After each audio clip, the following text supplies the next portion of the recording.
Hey guys, welcome to another episode of Ironis Insights. I got another guest here, Robert Goodman, the owner of Mountain Goat Wealth Management. Thank you so much for joining in, Robert. How you doing? So good. Thanks, Alex. It's a pleasure to be with you and excited to chat with the group here. Yeah, thanks so much for joining us. I love the name, Mountain Goat Wealth Management. Why don't you tell us where you're at? Yeah, so I'm in Salt Lake City, Utah, Uh-huh. and I run with a group of guys that are a bunch of adventurers. So we've spent a lot of time up in the mountains. We've trail run, we've climbed, we've hiked, we kind of do it all. And along the way, we've just kind of developed a love for mountain goats as one of our favorite animals. They can get anywhere, they can climb everywhere, they can survive off anything. They're always at high altitudes. And so we kind of felt a little bit of a kinship towards these mountain goats. And so when a couple of us decided we wanted to start our own wealth management company, we adopted that. And I'd say also we wanted to come across a little bit more like we are a little adventurous. We are a little bit more maybe personality than some of your standard registered investment advisors. Yeah, I like that. So it definitely helps you stand apart, right?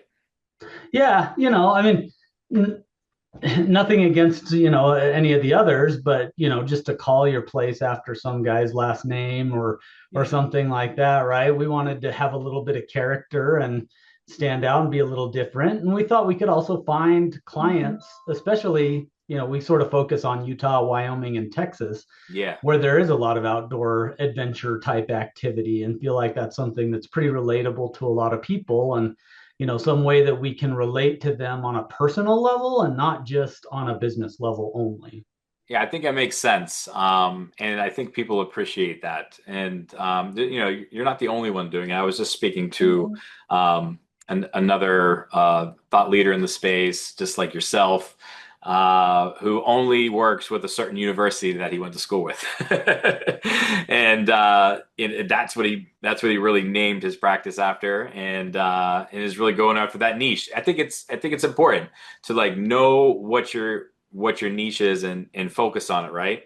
I'm from Pittsburgh, Pennsylvania myself, so I can definitely relate to the outdoors. But I will say, man, those mountain goats are in some crazy places sometimes. I mean, I don't Oh know yeah. how they get there or where they find food or any like I don't know what else is up there to eat because they're on a Yeah. cliff like thousands of feet up.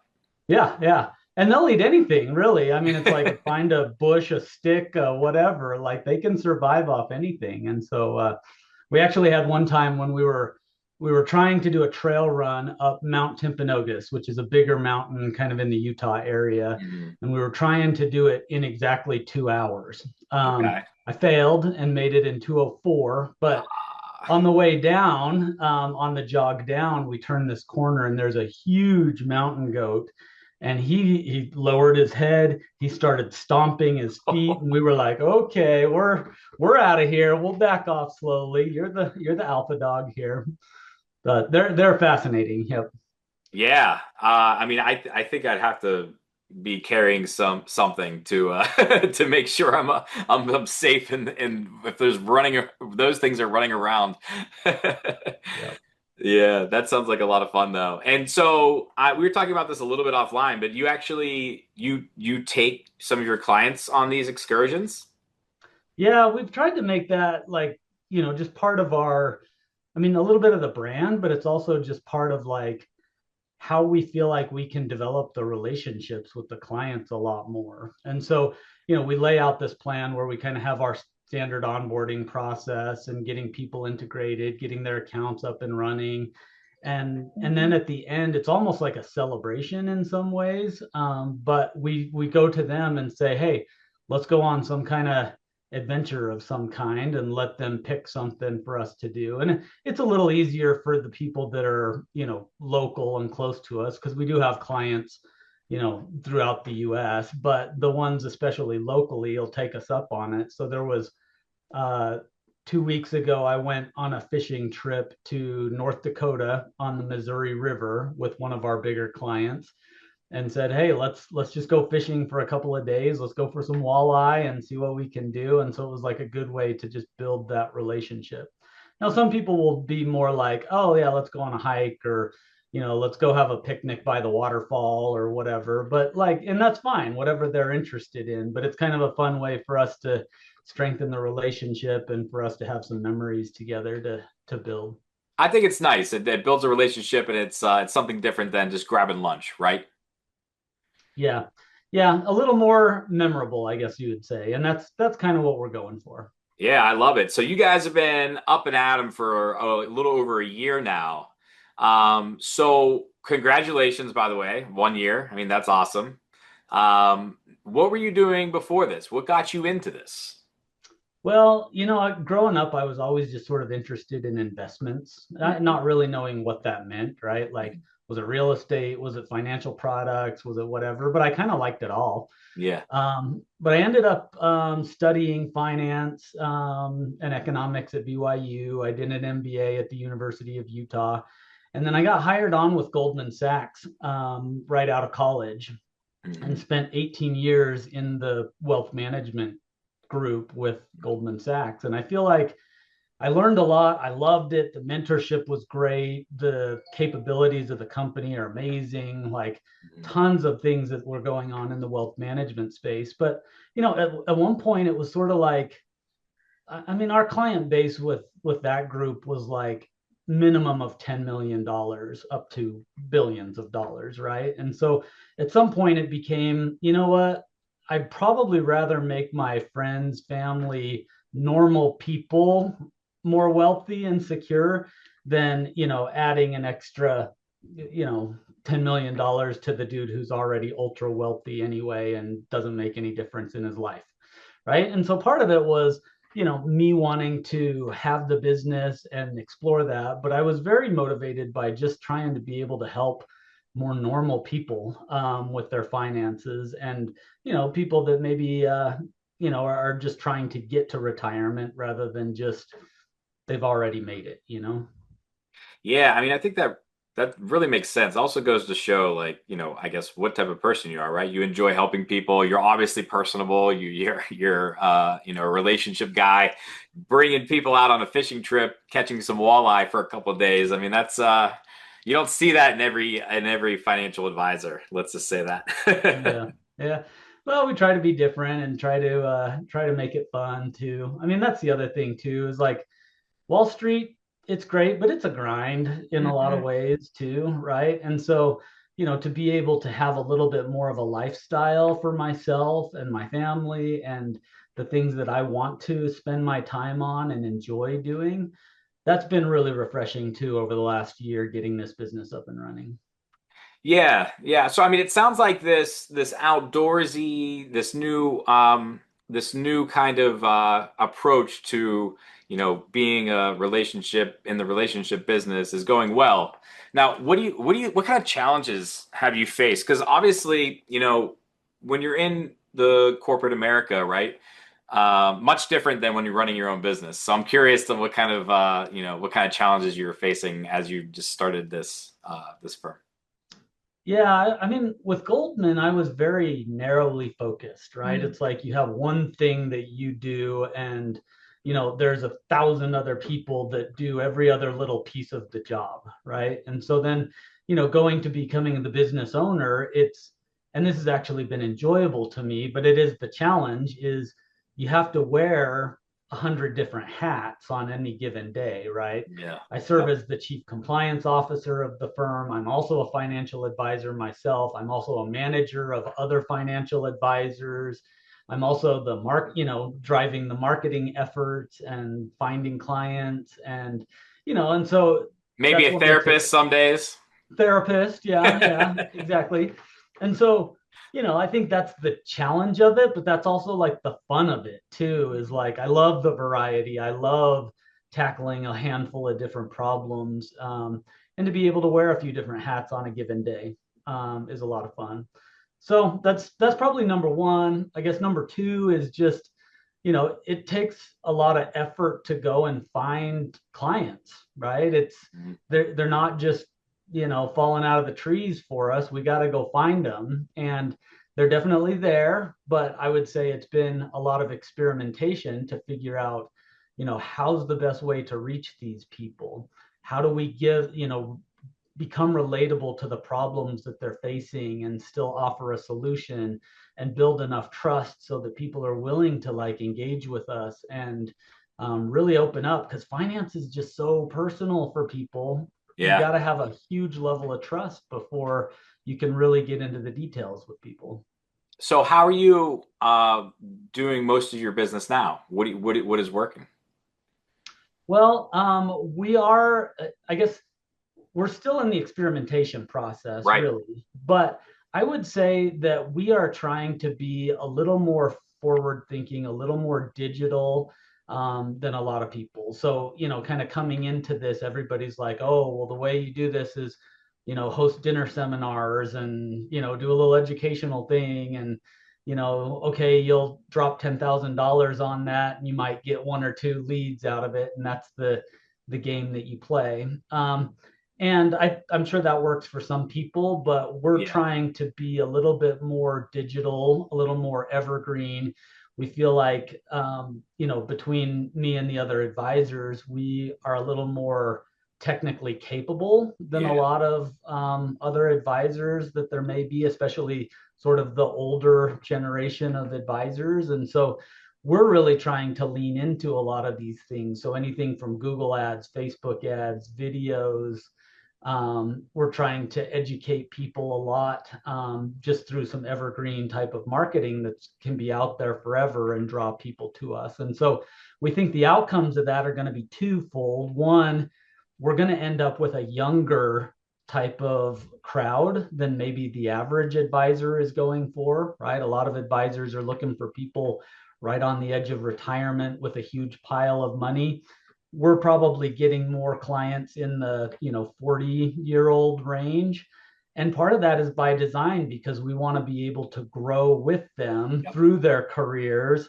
Mhm. They grow, we help them grow, they'll be able to retire early. We may be their first financial advisor that they've had because in their First and the careers last, maybe they hopefully. haven't. And that's, yeah, and that's what we're doing. So that's what we're pursuing right now, and it seems to be working well. But who knows? We may need to pivot along the way as we see how it evolves. Yeah, exactly. When you start something new, everything is the unknown, right? And kudos to you for, taking the risk and making that jump. So how big is your team right now? How many is it just you and a couple?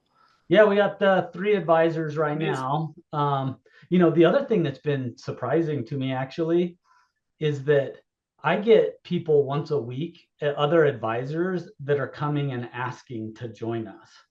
And that was totally unexpected, not planned, not expected, but people that are like, look, I can relate to this brand. I think you guys are on to something. I love the flexibility and the outdoors and the things that you're doing. And so that may be something that we're looking, what I told all of them so far is, look, that's not on our 2026 roadmap, but we're going to revisit that in 2027 and see Yeah. if that makes sense for us to bring on more advisors once we get all our processes established and everything functioning really well. Because I think they're drawn to it, and I think that that's a way that we can grow our business potentially once we feel like everything is very stable and all the right compliance and monitoring systems are in place for us to be able to scale up that way with more advisors. Yeah. I mean, that's got to make you feel great if you're already getting attention from other advisors. I mean, you're attracting talent already. Yeah, totally not expected. Yeah. But and in some ways it makes sense. People that are working for one of these, bigger places as an advisor, you're pretty locked into what you can do. You Mhm. can't do a lot of things for compliance reasons with videos and websites and online marketing types of Mhm. things. And they're just kind of constrained by how much they can get paid because of all the other things that their revenue is going towards. They're Mhm. paying for infrastructure, they're paying for full-time compliance people, they're paying for office, premier office space. And we're trying to be digital. We think that goes with our brand and our lifestyle, and we just work virtually, and that's how we're able to also support clients that are, all over. We want people to be able to call us from Sedona, Arizona when they're on a vacation and have a video chat and let's catch up on your account, and not make it a big thing that we need you to be in person here. Yeah, I think I like that. I really like that flexibility, and you're built. I mean, you're really building a new type of community here, and I think you're. It's really, and if you're attracting talent, and your clients are also kind of, diving into this. Obviously, the ones that are local will be more physically involved, but even just liking the brand, I mean that's gotta make you feel really good. So you already mentioned you want to kind of get your ducks in a row this year. What do you want? What would be your goal for the end of 2026 to kick off 2027 right now? Yeah, good question. 2026, we need to be able to get all of our processes just rock solid, in terms of, compliance monitoring, oversight, scale, communications monitoring, all sorts of the processes that I just want to get 100% locked down. And so, kind of this first year has been a little bit of experimentation and tweaking and dialing things in. And once we get there, then I feel like we have a decision to make. And this is a decision that I think I'm going to have to make probably towards the beginning of 2027, which is I can either take this group and keep it small and keep it a lifestyle brand, me and the other couple advisors, and we stay small, we stay flexible, we build very nice lifestyles for ourselves by keeping it small. Or I go down the other path, which is okay, let's start marketing. I could even market to other advisors, and, because of the success and interest that we've seen so far, I think that we could probably bring in 15, 20, 30 advisors over the period of a couple of years and really ramp this thing up from that standpoint. And so, but I guess, I mean, monetarily, that's probably the option that makes the most sense. But it's also going to change my role a lot, right?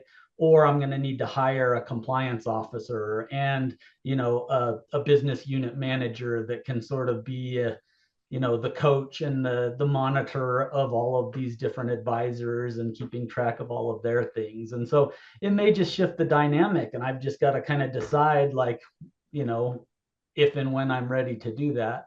And then just make sure we get the right people in place to help us scale up like that.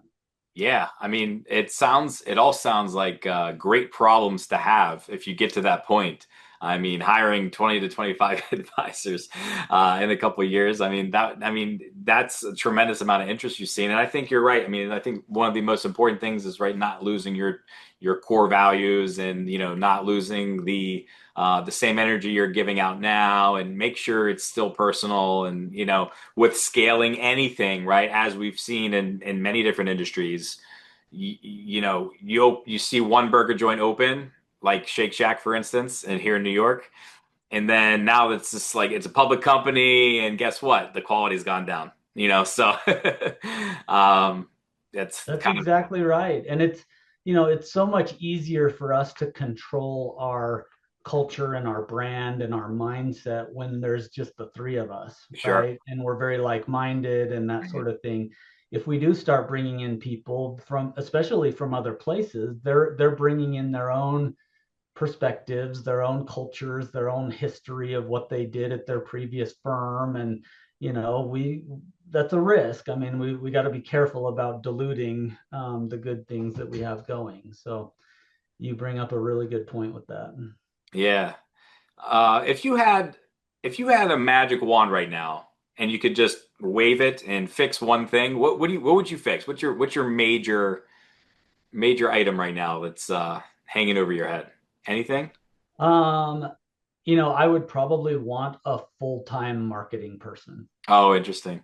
Um, because, like, we spend a lot of our time right now just, producing content and material, and, trying to figure out, Google ads and Facebook ads and all this Mhm. kind of stuff. And so We do some of that ourselves. We do have an outsourced group that helps with some of that as well and is helping us get some more scale. But if I could just have somebody full time that is just cranking this stuff out and is just a wizard with all of it, I feel like then I can just use all of the advisors' time to just be fielding prospects and working on relationships and working with people, which is what they want to do and what they're probably best at. And so, just to be able to get that in place, but I just haven't felt like we're quite there yet. I think we're still, new enough, small enough that, we'll work with sort of this smaller consulting group,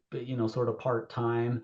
And hopefully it proves successful enough that it makes sense for us to kind of have a full-time marketing group that can keep us afloat in all these different platforms and mediums that are out there nowadays. Yeah, yeah. And you don't want to spread yourself too thin too early, right? You want to make sure you're growing at the right pace. And like you said, getting all your systems in line for this first year while growing. I mean, it sounds like you already have the buzz of the neighborhood. Well, I mean, it's working so far. I mean, Yeah. hopefully we can keep the momentum going and such. But yeah, it's been good. Anytime you branch out to start a new business, you kind of have to run this analysis in your head or even on paper of, you know, what am I giving up on the one hand? I mean, after 18 years at Goldman Sachs in private wealth management, you can do okay, right? but then, at the same point, it's like, switching over, how many years is it going to take me until I can catch up and hopefully surpass that, what I was doing previously. And so I think everybody's kind of got that roadmap in their head. And I would say that, I'm slightly ahead of schedule based on where I thought I would maybe be at the end of the first year. And so it's still going. We still got a long, long way to go, but I think we're moving the right direction. I mean, that sounds great. I mean, I love to hear that. If you're ahead of the game, and especially that dangerous game in your head when you set your own roadmap and your own expectations, because it's really just manufactured, right? We kind of just make it ourselves. Like I think I'll be able to make the money I used to be making at this stage, and but you really don't have anything to base it off of. Right. It's Yeah, it's a gut feel, it's an estimate, and we yeah, tend to overestimate ourselves. Like honestly, we all think that we're yeah. maybe a little bit better than we really are, and so it's a tricky one. It's definitely a mind game with yourself. Well, I'm really want to congratulate you on your success so far. I love the branding and I love what you're doing. The more personal and human approach to things. I think it's great. So where can the audience find you and find your company?